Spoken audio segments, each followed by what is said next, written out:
실전 매매를 통해 투자 비책 제시해드립니다. 포트폴리오 비중 체크, MBN골드 김태윤 매니저와 함께할게요. 매니저님, 네, 안녕하세요. 안녕하세요. 네, 반갑습니다. 이 전기차 공포증이 나타났을 정도로 이 배터리 화재로 인한 그 불안이 좀 커지고 있습니다. 좀 이렇게 각종 대책들이 제시되고 있고 관련주들도 급등하고 있는 상황인데요. 이게 이제 하나의 테마로 자리 잡았다고 봐야 될까요? 네, 뭐 단기적인 관점에서 바라봤었을 때는 이제 어떻게 보면 약간 신선한 테마일 수 있는 상황인 거예요. 결국에는 이제 이 안에서 수혜를 받을 수 있는 그런 종목들이 계속해서 하나씩 튀어오르고 있는 상황입니다. 자, 우선은 뭐 사실 이 전기차 뭐 캐즘에 대한 부분들, 이게 이제 이쪽 섹터에 대한 좀 중기적인 추세 자체를 앞으로 끌어올릴 것이냐에 대한 부분들은 약간의 퀘스천 마크가 있는 상황이지만 최근 시장에 좀 신선한 거를 좀 원하던 분위기, 그리고 또 지금과 같이 약간 시장이 전반적으로 약간 하방 압력을 좀 받는 시장 상황 속에서는 이런 새로운 테마가 조금 더 부각될 수 있습니다. 그래서 우선은 지금 상황에서는 너무 이렇게 긴 관점으로 바라볼 테마는 저는 개인적으로 아니라고 보고 있는데, 오늘 결국에 이제 시장에서 지수가 물론 코스피는 상대적으로 버텨주고는 있지만 이 코스닥 같은 경우에 오늘 조정이 좀 나와주고 있는데요. 전기차 화재 관련된 수혜주가 오늘 시장을 주도했다. 플러스로 예를 들어 중동 전쟁과 관련된 또 수혜주들이 또 테마성이 좀 짙은 종목들이 오늘 올라갔다, 이렇게 보시면 좋을 것 같습니다. 자, 하지만 이제 이번 주에는 지난주 같은 경우에는 이제 월요일 날 워낙 급락 장세가 나오다가 이 침체에 대한 우려감과 엔캐리 트레이드 청산에 대한 우려감이 이제 완화가 되면서 반등을 좀 했었지만, 이번 주에 이 경계 심리를 좀 자극할 만한 여러 가지 좀 일정들이 있다 보니까 좀 지수 자체는 좀 상방은 좀 막혀 있지 않을까, 이렇게 저는 보고 있고요. 특히나 이제 오늘 밤에 PPI, 그리고 내일 CPI, 그 다음 날 소매 판매 쪽에 대한 관심도가 어느 때보다 좀 높아지고 있다. 그 중에서도 저는 이 소매 판매 지표에 대한 부분들이 미국의 경기 침체에 대한 이런 가능성이나 이런 부분들을 좀 우리가 가늠해 볼 수 있는 지표이기 때문에, 결국에 물가도 잡히는 것도 중요하겠지만 물가가 잡히더라도 만약에 경기 침체가 다시 한번 좀 올 수 있다, 증빙하는, 어떻게 보면 증명하는 그런 지표들이 발표가 됐었을 때 약간은 좀 무거울 수 있기 때문에, 우선은 CPI, PPI뿐만 아니라 소매 판매 지표에 대한 것까지 확인하고자 하는 관망 심리가 좀 이번 주에는 강하지 않을까. 그래서 더욱더 오늘과 같이 약간 테마성 있는 종목들이 시장에서 좀 주목받고 있지 않나, 이렇게 정리해 볼 수 있을 것 같습니다. 네, 이번 주 각종 경제 지표 발표를 앞두고 시장이 조금 관망하는 그런 흐름을 가져가고 있는 것 같습니다. 이런 상황에서 매니저님께서는 어떤 비장의 종목 준비해 주셨을까요? 바로 화면으로 열어보도록 할게요. 네, 오늘은 경동나비엔으로 공략해 주시는군요. 좀 의외의 종목인데요? 네, 먼저 이제 사실 우리가 포트폴리오 구성을 좀 하다 보면은 시장에서 좀 인기 있는 종목들도 하는 게 당연히 재밌을 수는 있어요. 하지만 제가 사실 이 경동나비에는 6월 달에도 이제 점심 방송에서도 사실 편입을 했는데 이제 급등을 하고 있습니다. 근데 우선은 지금과 같이 시장이 전반적으로 부진한 상황 속에서는 결국에 믿을 건 실적뿐이다, 요렇게밖에 바라볼 수 없는 상황이고요. 특히나 이제 경동나비엔 같은 경우에는 최근 이제 실적에 대한 부분들, 또 호실적을 발표를 하면서 어제 이제 급등이 좀 나왔고요. 우선은 약간 두 가지 논리로 접근을 해볼 만한 종목이지 않을까, 이렇게 좀 말씀을 드릴게요.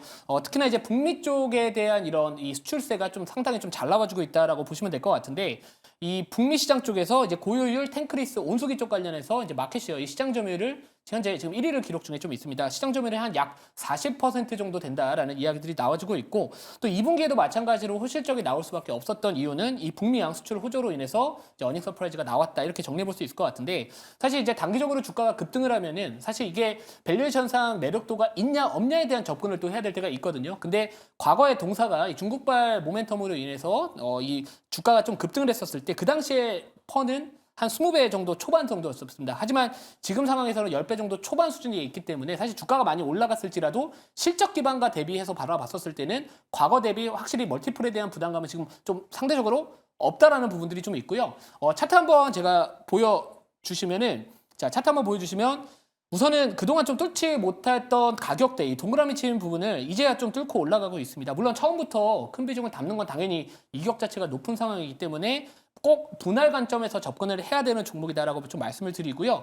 자, 그리고 이제 주봉 차트를 한번 보더라도 결국에는 보통 일반적인 패턴에 대한 부분들을 좀 보셔야 될 것 같은데, 이 중기적인 패턴이라고 할 수 있는 주봉 차트를 본 상황에서도 그러니까 상승 삼각형 패턴에 대한 부분들이 어느 정도 지금 돌파가 나왔습니다. 그래서 단기적인 관점에서 이전에 좀 고점을 형성했었던 가격대에서 저항을 받을 수는 있겠지만, 저는 눌렸을 때는 좀 분할로 지금 상황에서 좀 접근해 볼 만한 실적주의지 않을까. 그리고 멀티플에 대한 부담감까지도 상대적으로 과거보다 확실히 좀 낮아진 상황이기 때문에 그쪽과 관련해서 좀 접근해 볼 만하지 않을까 이렇게 말씀드리도록 하겠습니다. 가격 전략 바로 말씀을 드리면은 매수가는 현재가 66,900원 그리고 목표가는 74,500원 그리고 손절가는 51,000원을 말씀을 드리도록 하겠습니다. 네, 경동나비엔 장기적인 관점에서 지켜볼 만한 종목으로 비장의 종목 제시해 주셨고요. 가격 전략까지 체크해 드렸습니다. 비책포트에 편입을 해볼까요? 네, 편입할 거고요. 비중은 5%만 편입을 하도록 하겠습니다. 제가 아까 매수가, 목표가, 손절가의 그 범위를 보면 사실 목표가와 매수가의 그 폭 자체가 손절가보다 넓었거든요. 그 뜻은 제가 만약에 주가가 조정이 나왔을 때 분할로 접근하겠다라는 관점에서 손절을 약간 아래 구간에 좀 잡아놓은 상황이기 때문에 추후에 한 2번에서 3번 정도 주가가 만약에 조정이 나왔을 때는 2-3번 정도는 좀 분할로 접근하고자 하는 생각을 하고 있는 상황이고 만약에 비중이 5% 편입을 했는데 그대로 그냥 올라가 버린다. 그럼 그냥 그 비중 내에서 수익을 챙기면 된다. 항상 좋은 쪽에 대한 기대보다는 조정이 나왔을 때에 대한 대비를 하고 나서 포트를 구성을 하시면은 시장 대비해서 언제든지 시장에서 살아남을 수 있다. 그러니까 조정이 크더라도 지수 자체가 조정이 나오더라도 살아남을 수 있다. 살아남아야 반등장을 누릴 기회가 있다. 저는 항상 그렇게 생각을 하고 있습니다. 네, 좋습니다. 경동나비엔 비중 5%로 저희 비책포트에 편입을 해보도록 하겠습니다. 그럼 기존 비책포트 현황 한번 살펴보도록 할게요. 네, 기존에 있었던 6개의 자리 모두 꽉 차게 됐습니다. 경동나비의 마지막 6번째 자리로 들어가게 됐고요. 기존 종목들 한번 살펴볼까요? 저희 지금 리가킴바이오 현재 수익률 기준으로 12.9% 나타내고 있습니다. 사실 최고 수익률 기준으로 하면 20%가 넘어섰는데 항상 저희는 또 현재 기준으로 표현을 해드리잖아요. 꼭 항상 이렇게 현재 수익률 기준을 고수하시는 이유가 있을까요? 이게 제일 실전 투자에 가까운 수익률이지 않을까. 그러니까 항상 주식을 하다 보면은 뭔가 환상에 잡힐 때가 좀 있거든요. 근데 그 환상이 결국에 개인 투자분들 투자하실 때 오히려 그게 역으로 좀 안 좋을 수 있다라고 저는 개인적으로 생각을 해서요. 그렇게 있는 그대로 좀 말씀을 드리려고 하는 상황이고 사실 리가켄바이오도 20% 정도까지 올라갔었고 뭐 뷰노도 마찬가지로 20% 정도 수익권까지는 갔었지만 결국에 중요한 거는 비중 조절이 더 중요하다고 말씀을 좀 드리고 싶었습니다. 그래서 뭐 리가켄바이오 같은 경우에는 제가 차트 한번 보여드리면은 오늘은 조정이 좀 나오거든요. 네, 조정이 좀 나와주고는 있지만 지금 이 시장보다 강할 수 있는 테마나 업종을 선택을 한다면 저는 제약바이오 섹터가 시장보다 확실히 강하다라고 느끼고 있고요. 실제로 뭐 여러분들 제가 그동안 워낙 많이 강조드렸겠지만 9월달 어차피 금리 인하에 대한 기대감 그 어느 때보다 높아질 수 있다. 게다가 만약에 소매 판매가 예상치보다 좀 낮게 나오면서 경기 침체 우려감이 다시 한번 시장 조정의 빌미가 됐었을 때는 결국에는 어떻게 보면 금리 인하와 관련된 수혜주들의 수급이 조금 더 몰릴 수 있지 않을까 이렇게 생각을 하고 있고요. 뭐 리가켄바이오 어제 많이 올랐고 지수 자체가 오늘 쉬어가다 보니까 전체적으로 장중에 4-5% 정도의 조정이 나왔지만 지금 1%대 정도까지 낙폭을 많이 줄였습니다. 추세 자체는 여전히 살아있기 때문에 계속해서 홀딩 전략 유지하면서 목표가 터치하는지 한번 지켜보시면 좋을 것 같고요. 자, 아쉽게 제가 이제 아쉬운 건 아니죠.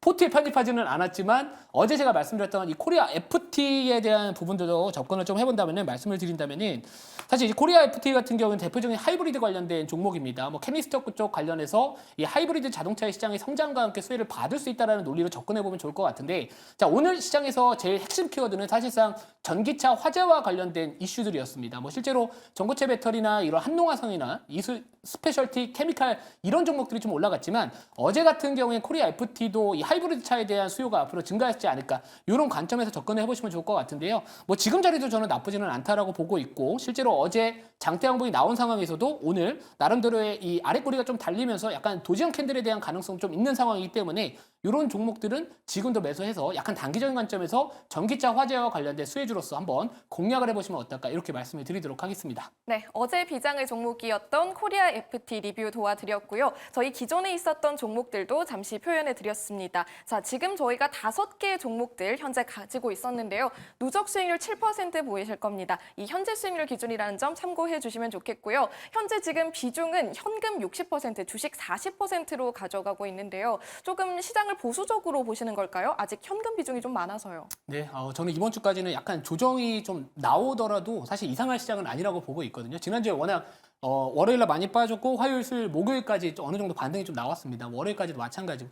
그래서 지금 조정이 나오는 거에 대해서 너무 이렇게 확대 해석하실 필요는 없다라고 보고 있고 우선은 경계 심리가 좀 가득 찰 수 있는 이번 주이기 때문에 만약 조정 나왔을 때 저는 그때 현금 다 많이 쓰려고 합니다. 그래서 대응하고 있는 대응을 좀 기다리고 있다 이렇게 보시면 될 것 같은데 사실 요거 누적 수익률 이거 하락장 맞은 수익률이거든요. 그리고 많은 분들이 이거 수익 난 것만 더한 거 아니냐 이런 얘기를 하시겠지만 다 더한 겁니다. 손실 난 거 손절한 거 삼성전자 딱 한 종목 손절했거든요. 하지만 뷰노나 아니면 리가켄바이오 일부 비중 수익 실현에 대한 부분들 다 포함하더라도 실제로 지금 수익을 나고 있는 포트라는 거 꼭 기억을 해주시고 항상 있는 그대로 여러분들한테 말씀을 드릴 테니까 앞으로도 많은 응원하고 시청 부탁드리도록 하겠습니다. 네, 저희 항상 실전 매매 최대한 가까운 비책포트 현황 보여드리고 있습니다. 앞으로도 비중 어떻게 조절해 나가는지 주목해 주시면 좋겠고요. 오늘 방송 이후에 무료 방송도 함께 할 수 있을까요? 네, 오늘 장 끝나고 4시에 너튜브 김태훈 검색을 하시면은 제가 이제 공개 방송 이미 열어둔 상황이고요. 제약바이오 섹터 오늘 약간 조정 나오고 있거든요. 근데 제약바이오 섹터는 오히려 조정 시에 저는 매수 관점으로 접근을 해야 되는 쪽이라고 보고 있습니다. 그 어느 때보다 3분기에 시장을 주도할 수 있는 업종이라고 보고 있기 때문에 그거 관련된 이런 투자 전략과 또 개별적으로 좀 접근해 볼 만한 이런 관심주들 오늘 4시에 말씀드릴 테니까 많은 시청 부탁드리도록 하겠습니다. 네, 여기서 인사드릴게요. 김태훈 매니저님 고맙습니다.